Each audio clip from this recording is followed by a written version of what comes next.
வணக்கம் மக்களே. இப்போ என்ன பார்க்குறோன்னா, ஐயப்ப கோயிலுக்கு போயிட்டு வர வழியில் சாப்பாடு குழம்பு செஞ்சோம். வாங்க எப்படி செய்கிறன்றதை பார்க்கலாம்.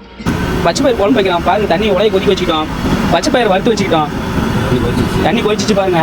பச்சை பயிர் போட்டுக்கலாம். இப்போ நல்லா குளற தண்ணி வேக வைக்கணும். வேக வச்சுக்கலாம் பாருங்க. சாப்பாடு ஆயிடுச்சு. உலை கொதிச்சிக்கிட்டு இருக்குது. அரிசி கொட்டியாச்சு. பச்சை பயிர் பாருங்க கொதிச்சிக்கிட்டு இருக்குது. வெந்தா போதும். பச்சை பயிர் கொஞ்சம் வெந்துருச்சு மக்களே. அதனால மஞ்சத்தூளை கொட்டிக்கலாம். மாமா மஞ்சத்தூள் கொட்டுறாரு. கொட்டுங்க மாமா. அளவுக்கு அதிகமாக போடக்கூடாது. கொஞ்சமாக மஞ்சத்தூள் சேர்த்துக்கலாம். அடுத்தது பூண்டு போட்டுக்கலாம். கொட்டுங்க பாருங்க. பூண்டு கொட்டியாச்சு. பாருங்க மக்களே. சாமிக்கு எல்லாம் கத்திரிக்காய் வெங்காயம் எல்லாம் அரிஞ்சிக்கிறாங்க. பாருங்க எப்படி அரிஞ்சிக்கிறாங்க. இது வெங்காயத்தை கொட்டிக்கலாம். கொட்டுங்க. வெங்காயத்தை கொட்டியாச்சு. இப்போ பச்சை பயிர் குழம்புக்கு நல்லா உருண்டை வெங்காயமாக கொண்டு வச்சுருவாங்க. அப்போ தான் குழம்பு நல்லாயிருக்கும். கொஞ்சமாக மிளகு சீரகமும் சேர்த்துக்கலாம். பாருங்க நண்பர்களே, சாப்பாடு ரெடி ஆச்சு. இப்போ கஞ்சி வடிக்க போகிறோம். பாருங்க மக்களே, சாப்பாடு ரெடி. அது அள்ளி போட்டால் அப்படி உதிரி போட்டோம். பாருங்க மக்களே, பச்சை பயிர் குழம்புக்கு தாளிப்பு ரெடி ஆகுது. மொத்தம் எண்ணெய் ஊற்றிக்கலாம். எண்ணெய் காஞ்சிச்சு மக்களே. கடுகு போட்டுக்கலாம். அடுத்து கருவேப்பிலை தலை போட்டுக்கலாம்.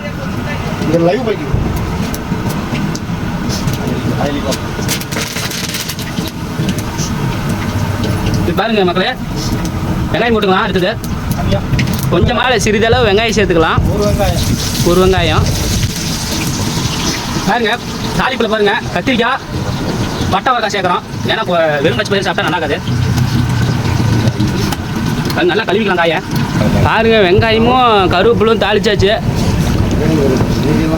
பாருங்க கத்திரிக்காய் பட்டை வரக்காயும் போடுறோம்.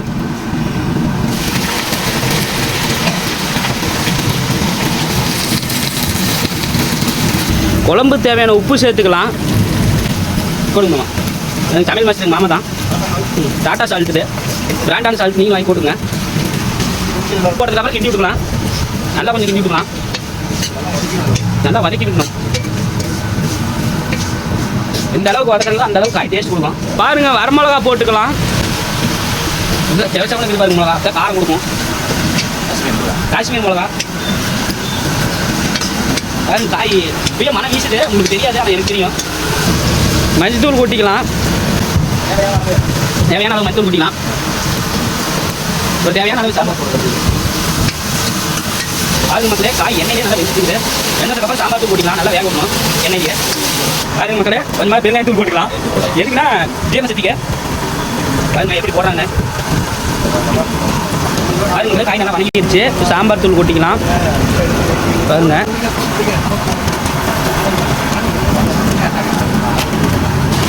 தேவையான அளவு சேர்த்துக்கலாம். ரொட்டி கிளறிக்கலாம். அடிப்பிடிக்கும் மக்களே. கொஞ்சம் தண்ணி சேர்த்துக்கலாம். ஏன்னா அப்போ தான் அடிப்பிடிக்காம நல்லா மனம் கத்திரிக்காய். தேவையான அளவு மட்டும் சேர்த்துக்கலாம். அதிகமாக ரொம்ப அதிகமாக வேண்டாம். காய் நல்லா வணங்கிடுச்சு நண்பர்களே. ப்ரௌன் கலரில் வந்து பாருங்க. அவ்வளோதான். அது பார்க்க முடியலாம். ஒன்று இடத்துல வந்துச்சு மக்களே.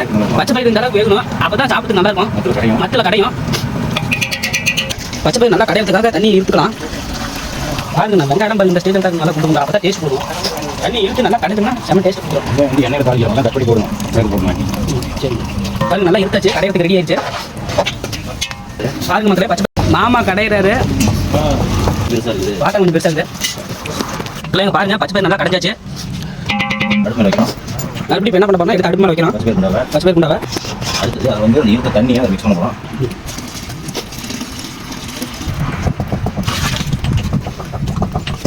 கொதிக்க போகிறோம்.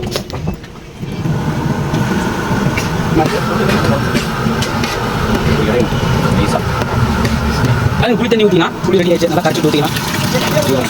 புளி கொஞ்சம் பச்சை பயிர் கொதிச்சிருச்சு. நல்லா கிடைச்ச பச்சை பயிர் கொதிச்சிருச்சு. அதுக்கு அடுத்தபடியாக காய் வணக்கி வச்சுருக்கிறோம் இல்லையா, அது பச்சை பயிர் கூட ஆட் பண்ணிக்கலாம்.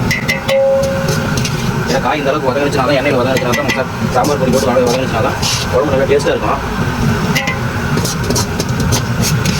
இதே மாதிரி நேற்று ஒரு சாம்பார் செஞ்சு மக்களே. பச்சை சாம்பார் நம்ம சாமிங்கெல்லாம் பார்த்தீங்கன்னாக்கா ஆணுக்கு 2 ரவுண்டு சாப்பிட்டுச்சு. அவ்வளோ திருப்தியாக வயிறு சாப்பிட்டுச்சு. அதுக்கு அடுத்தது வந்து ஸ்வீட்டாக பருப்பு பாயாசம் செஞ்சுருந்தோம். அதுவுமே 1 கிலோ போட்டு செஞ்சுருந்தேன் 20 பேருக்கு. அதுவே பத்தலை. இன்னைக்கு கேசரி செய்ய போகிறேன். அடுத்தது இதை தொடர்ந்து உங்களுக்கு கேசரி வீடியோவும் போடுறேன். போட்டாச்சு, மிக்ஸ் பண்ணி விட்டுலாம். ஏன்னா அப்படியே விட்டோம்னா பச்சை பேர் அடி பிடிச்சிடும்.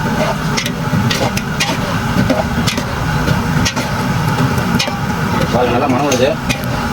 இந்த தாளிப்பு போட முடியும். பயிர் பச்சை பயிர் நல்லா குழம்பு மனம் வருது. குழம்பு வந்து ரொம்ப கெட்டியாக இருக்குது, குழப்பொழன்னு இருக்குது. அதனால் கொஞ்சம் தண்ணி ஆட் பண்ணிக்கலாம்.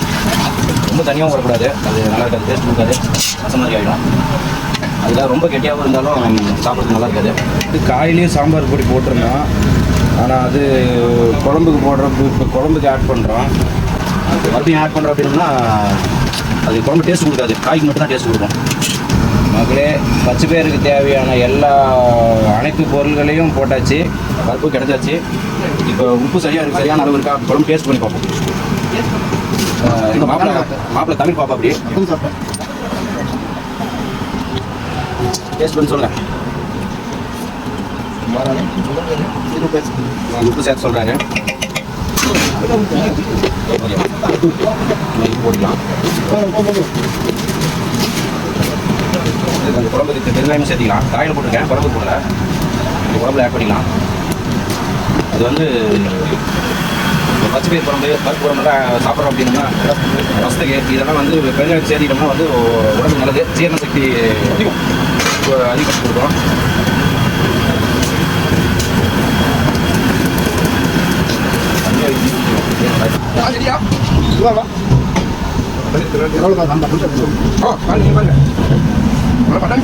முதல்ல உப்பு பத்தல, நாங்கள் கொஞ்சம் சேர்த்து போட்டுருங்க. இவரு தான் எங்கள் ஐம்பது செல்வநாயகர் நண்பருக்கு புதுசாக பண்ணுங்க. அவர் புதுசாக பேர் முடிக்கிறேன். இப்போ அவர் உப்பு பார்க்குறாரு. பார்த்தீங்கன்னா வயசு பையனாக இருக்காரு, வயசான மாதிரியே தெரியல. 6 பேக் வச்சு இவருக்கு வீடு கட்டுறது, இடிக்கிறது, டைல் பண்ணுறது,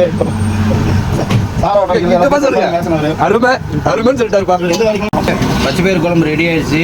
நல்லா கொதி வருது, நல்லா கொதி வந்துருச்சு. கொதி வந்து பார்த்தீங்கன்னாக்கா இது எப்படி டேஸ்ட் கொடுக்கும் அப்படின்னு பார்த்தீங்கன்னா ஓரம் பார்த்தீங்கன்னாக்கா நல்லா கோல்டு கலரில் வந்துடும், எண்ணெய் கிரேவி மாதிரி வந்துடும். அப்படி வந்துச்சுனாக்கா குழம்பு ரெடி ஆயிடுச்சுன்னு அர்த்தம். இப்போ அடுப்பு ஆஃப் பண்ணிட்டு குழம்பு இறக்கி வச்சிடலாம்.